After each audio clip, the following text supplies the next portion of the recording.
Gordon was cross. "Why should Henry have a new shape?" he grumbled. "A shape good enough for me is good enough for him. He goes gallivanting off, leaving us to do his work, and comes back saying how happy he feels. It's disgraceful. And there's another thing. Henry whistles too much.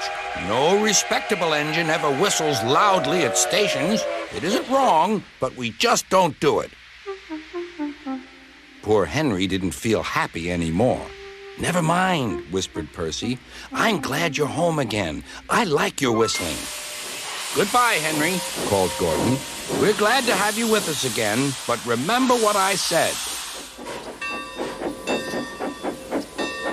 Later, Henry stopped at Edward's station.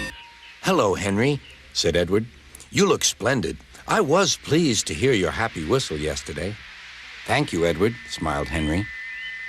"Shh! Can you hear something?"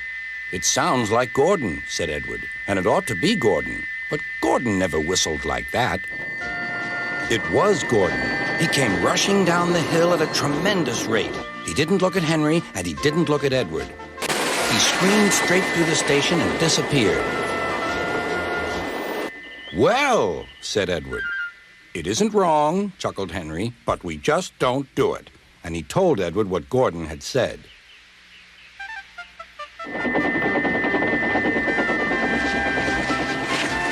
Meanwhile, Gordon screeched along the line. The noise was awful.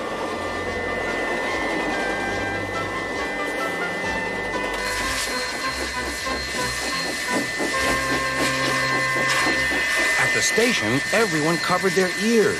Sir Topham Hatt covered his ears, too. "Take him away," he bellowed, "and stop that noise." Gordon puffed sadly away, but he wouldn't stop whistling until two fitters climbed up and knocked his whistle valve in place. That night, Gordon slunk into the shed. He was glad it was empty. "It isn't wrong," murmured Henry to no one in particular, "but we just don't do it." No one mentioned whistles. Next morning, Henry was enjoying himself enormously. "I feel so well, I feel so well," he sang. "Trickety-trock, trickety-trock," hummed his coaches. Then he saw some boys on a bridge. "Beep, beep, hello," he whistled. "Oh," he called. The boys didn't wave and take his number. They thought it fun to drop stones on him instead. "They've broken our glass! They've broken our glass!" cried the coaches. The passengers weren't hurt, but they were cross. "Call the police." "No," said the driver. "Leave it to Henry and me." "What will you do?" they asked. "Can you keep a secret?" "Yes, yes." "Well then," said the driver, "Henry is going to sneeze at those boys."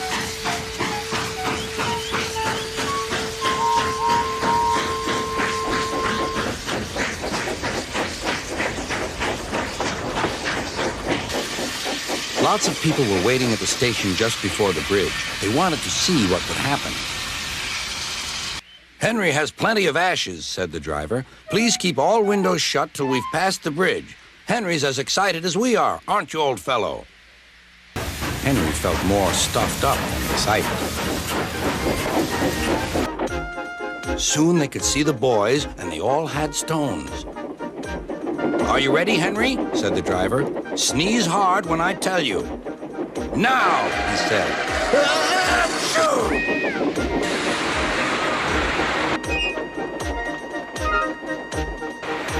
"Well done, Henry," laughed his driver.